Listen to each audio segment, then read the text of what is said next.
Bonsoir à vous tous, vous regardez Sahel TV et merci de votre fidélité. Tout de suite, c'est le journal dont voici le sommaire.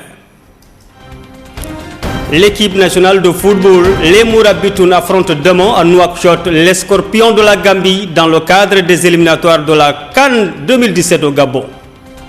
Un atelier de formation à l'intention des magistrats des cours criminels spécialisés en matière de lutte contre l'esclavage a été organisé aujourd'hui. Objectif, faire connaître les nouvelles lois et institutions relatives à la répression de l'esclavage en Mauritanie. Et puis, la Mauritanie s'est dotée d'une nouvelle loi antiterroriste. Cette loi a été adoptée hier à l'Assemblée nationale. Nous sommes jeudi 24 mars 2016. Bienvenue dans ce journal. Une fois n'est pas coutume, nous ouvrons ce journal par du football. L'équipe nationale de football, les Mourabitoun, affronte demain sur la pelouse synthétique du stade olympique de Nouakchott les Scorpions de la Gambie dans le cadre de la troisième journée des éliminatoires de la CAN 2017 au Gabon. Défait contre le Cameroun lors de la première journée, les Mourabitoun se sont rattrapés contre l'Afrique du Sud et comptent bien poursuivre l'aventure dans ce sens contre la Gambie. Depuis le match contre l'Afrique du Sud, justement, de nouveaux éléments ont fait leur apparition et le technicien français des Mourabitoun compte sur eux pour battre les Scorpions de la Gambie ici à Nouakchott et à Banjul pour poursuivre tranquillement leur route. Allez, les Mourabitoun, l'impossible n'est pas mauritanien. Le Conseil des ministres s'est réuni aujourd'hui au palais présidentiel à Nouakchott sous la présidence de Mohamed Ould Abdelaziz, président de la République. Nous y reviendrons dans nos prochaines éditions. Journée de sensibilisation sur le programme du patrimoine des valeurs a été organisée par le ministère de la Culture et de l'Artisanat et le ministère de l'Éducation nationale dans la ville d'Abjouj. À cette occasion, les secrétaires généraux du ministère de la Culture et de l'Artisanat et celle du ministère de l'Éducation nationale ont souligné chacune à son tour l'attention accordée par le chef de l'État Mohamed Ould Abdelaziz à la préservation des valeurs et comportements moraux de la société mauritanienne.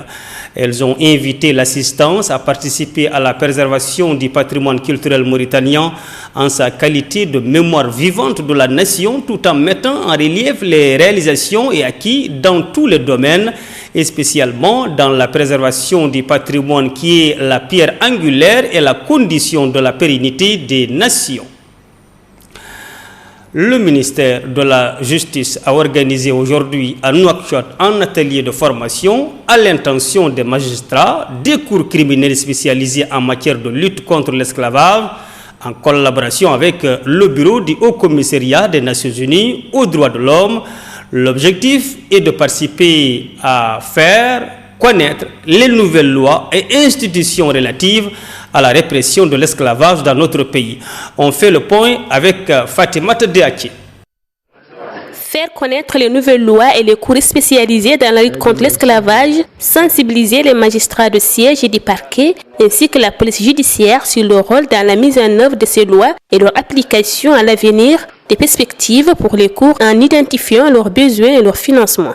Tels sont les objectifs de cet atelier de formation à l'intention des magistrats des cours criminels spécialisés en matière de lutte contre l'esclavage, organisé aujourd'hui à Nouakchott par le ministère de la Justice en collaboration avec le Haut Commissariat aux droits de l'homme. Président de la cérémonie, le secrétaire général du ministère de la Justice a affirmé dans son discours prononcé à l'occasion que le rôle des cours criminels spécialisés dans la lutte contre l'esclavage n'est pas déterminé s'il existe encore des formes traditionnelles d'esclavage en Mauritanie, qui est une pratique condamnable par la Cour en question. La Mauritanie a promulgué une loi en 2015 qui criminalise l'esclavage et qui sanctionne toutes les pratiques esclavagistes et qui la considère comme un crime contre l'humanité imprescriptible. Cette loi interdit aussi toute discrimination de quelque manière qu'elle soit. Des tribunaux spéciaux ont été créés à cet effet. Dans son intervention, la représentante du bureau du Haut Commissariat des Nations Unies aux droits de l'homme en Mauritanie a affirmé que son bureau se tient prêt à accompagner ce projet pour que la réponse pénale ait un réel effet dissuasif, car il est capital que les cours criminels et spécialisés en matière de lutte contre l'esclavage puissent fonctionner de façon effective et puissent traiter les affaires qui leur sont soumises dans un délai raisonnable. En mars 2014, la République islamique de Mauritanie s'est dotée d'une feuille de route contenant des recommandations claires pour lutter contre les formes contemporaines de l'esclavage et ses séquelles en Mauritanie. Une mise en œuvre réussie de la feuille de route nécessite d'aborder ces violations sous différents angles.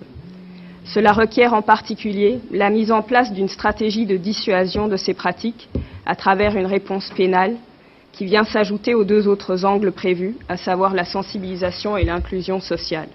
Dans le cadre de la feuille de route pour l'éradication des formes contemporaines de l'esclavage et ses séquelles, seul un renforcement des capacités de tous les juges était prévu afin de leur permettre de traiter des cas d'esclavage.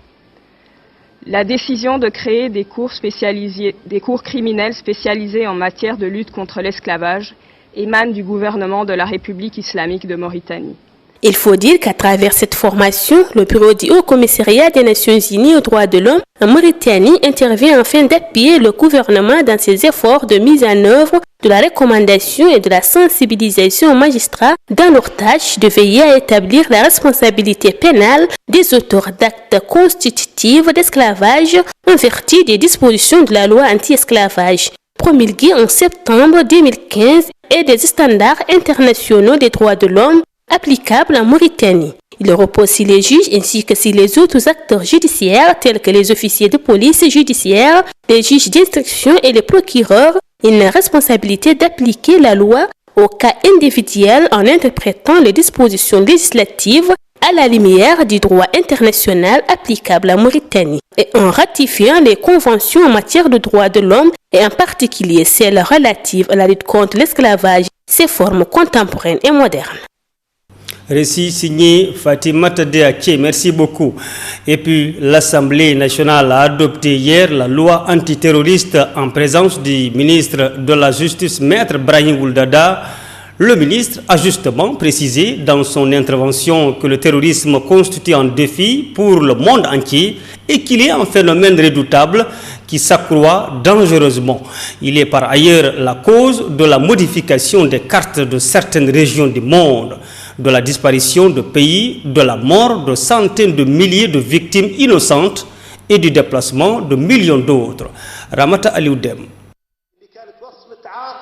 L'Assemblée nationale a adopté hier un projet de loi modifiant certaines dispositions de la loi antiterroriste. Le terrorisme constitue un défi pour le monde entier et un phénomène redoutable qui s'accroît dangereusement, a précisé monsieur le ministre de la Justice, Maître Brahim Ouldada. Je voudrais dire que nous condamnons les attentats qui ont eu lieu hier à Bruxelles et que nous présentons nos condoléances aux familles des victimes et à l'ensemble du peuple ami belge. Par la même occasion, je présente mes condoléances à l'ensemble des familles des victimes du terrorisme dans le monde entier. Et je rappelle que l'islam veut dire paix. Et je prie le bon Dieu que la paix puisse régner sur le monde entier et qu'il nous préserve de toutes les catastrophes et les terreurs qui puissent exister, et en particulier celle du terrorisme. Les députés ont été unanimes dans leur intervention sur la nécessité de faire face au terrorisme, rappelant que nous avons un bon arsenal juridique, que nos lois sont très en avance, mais le problème c'est qu'elles ne sont pas parfois appliquées et ils ont estimé que la possibilité d'interprétation différente de la détermination de qui est terroriste reste une véritable problématique. Bon, pour dire qu'aujourd'hui, le problème du terrorisme, tout le monde en parle, tout le monde connaît parce que nous le vivons pratiquement tous les jours. Ce qui s'est passé en novembre à Paris, ce qui s'est passé à Bamako, à Ouaga, en Côte d'Ivoire et hier seulement en Belgique, montre que ça c'est devenu un phénomène international et mondial qui finalement donc intéresse tout le monde. Dans la mesure où ça intéresse tout le monde, c'est bien logique qu'ensemble les gens puissent se concerter pour pouvoir se défendre. Je pense que c'est important. Et si on regarde notre pays, nous sommes entourés de pays qui sont même parfois peut-être plus puissants que nous, mais qui sont aujourd'hui dans une tourmente. En tout cas, que Dieu nous épargne jusqu'à aujourd'hui. Donc, si cette relative accalmie que nous avons, nous le devons vraiment à nos forces armées, je dis que nous devons vraiment les féliciter. Les féliciter vraiment du travail qu'ils font et leur demander de persévérer dans cette voie-là et que nous les encourageons. Mais je pense sincèrement que si nous voulons que ceci encore soit beaucoup plus efficace, nous pensons que nos forces armées de sécurité doivent s'ouvrir à toutes les communautés du pays. Ce qui n'est pas le cas aujourd'hui. On constate que dans ce pays-là, aujourd'hui, pratiquement dans la gare, dans la gendarmerie, dans la police, partout, pratiquement, on ne retrouve pratiquement qu'une seule communauté. Et ça, je pense que ce n'est pas quelque chose qui va nous renforcer.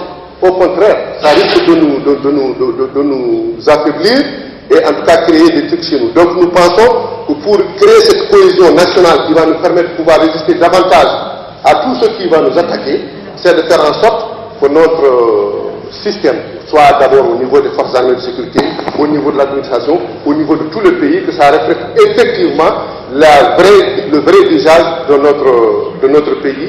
Et je pense que pour nous, c'est un gage d'abord de justice, mais surtout d'efficacité. Je vous remercie. Au moment où le monde est secoué par le phénomène du terrorisme, deux mesures deviennent évidentes. L'approche sécuritaire doit être accompagnée d'un effort intellectuel et idéologique pour casser la logique du radicalisme. Le terrorisme est une menace mondiale qui demande une réponse transfrontalière. Compte rendu signé Ramata Liudem, le gouverneur de la Banque centrale de Mauritanie a reçu en audience ce matin Dr Abdelrahman Ben Abdallah Al-Hamidi, président du conseil d'administration et directeur général du Fonds monétaire arabe, en visite actuellement dans notre pays. Différents aspects de la coopération existant entre la Mauritanie et cette institution financière arabe ont été à l'ordre du jour.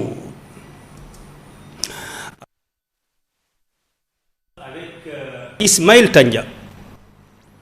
Au Congo, le président sortant Denis Sassou Nguesso, qui cumule 32 ans de pouvoir à la tête de son pays, a été réélu dès le premier tour lors du scrutin présidentiel de dimanche avec 60% des voix, a annoncé ce jeudi le ministre de l'Intérieur Raymond Zéphirine Mbolo. Cette annonce a été faite à la télévision nationale peu après 2h30 du matin, après avoir égerné pendant plus de 2h30 les résultats locaux à l'échelle des circonscriptions du pays.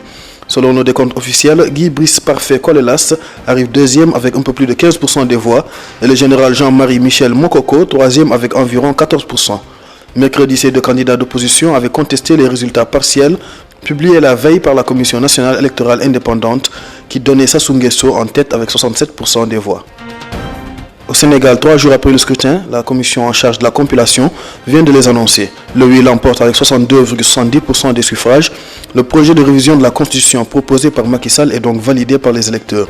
C'est dans la grande salle d'audience du tribunal, celle où sont jugées les plus grandes affaires, qu'ont été annoncés les résultats de ce référendum. Au micro, Demba Kandji, le président de la Commission nationale de recensement des votes, nombre de suffrages valablement exprimés 2 164 667, taux de participation 38,26%, ont obtenu le courant du oui 1 357 412, courant du non 807 255. Pour terminer son allocution, Demba Kandji a rappelé que ces résultats sont provisoires. Le projet de révision de la Constitution propose en 15 points de modifier notamment la durée des prochains mandats présidentiels de 7 à 5 ans, de donner de nouveaux pouvoirs à l'Assemblée nationale, de nouveaux droits, comme le droit à un environnement sain aux populations. Le Libéria a fermé sa frontière avec la Guinée où il y a eu au moins 4 récents décès dus à l'Ebola. Le ministre de l'Information du Libéria, Len Eugène Nagbe, a affirmé la fermeture de la frontière, précisant que son pays ne veut pas prendre de risques et que la frontière restera fermée jusqu'à ce que la situation en Guinée s'améliore.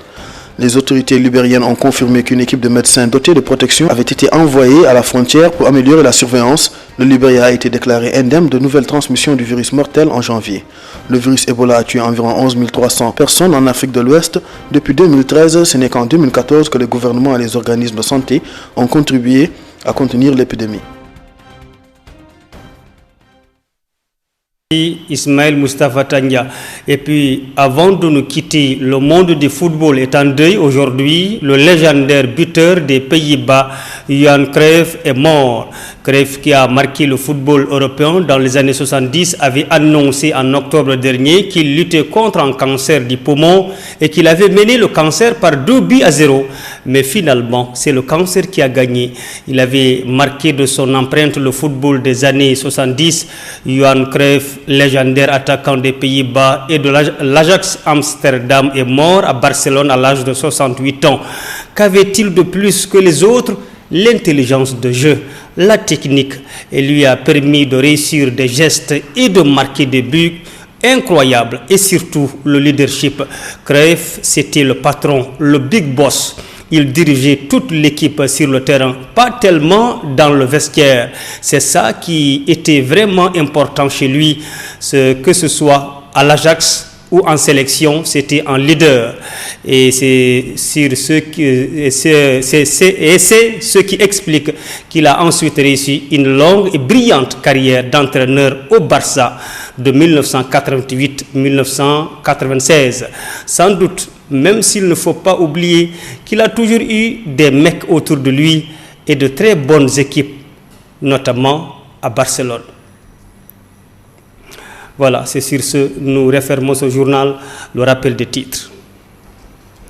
L'équipe nationale de football, les Mourabitoun, affrontent demain à Nouakchott les Scorpions de la Gambie dans le cadre des éliminatoires de la Coupe d'Afrique des Nations de football 2017 au Gabon. Allez les Mourabitoun! Un atelier de formation à l'intention des magistrats des cours criminels spécialisés en matière de lutte contre l'esclavage a été organisé aujourd'hui. Objectif, faire connaître les nouvelles lois et institutions relatives à la répression de l'esclavage dans notre pays. Et puis, la Mauritanie s'est dotée d'une nouvelle loi antiterroriste. Cette loi a été adoptée hier à l'Assemblée nationale. Merci de nous rester fidèles. Gardez les yeux bien ouverts sur Sahel TV. Bonsoir à toutes et à tous.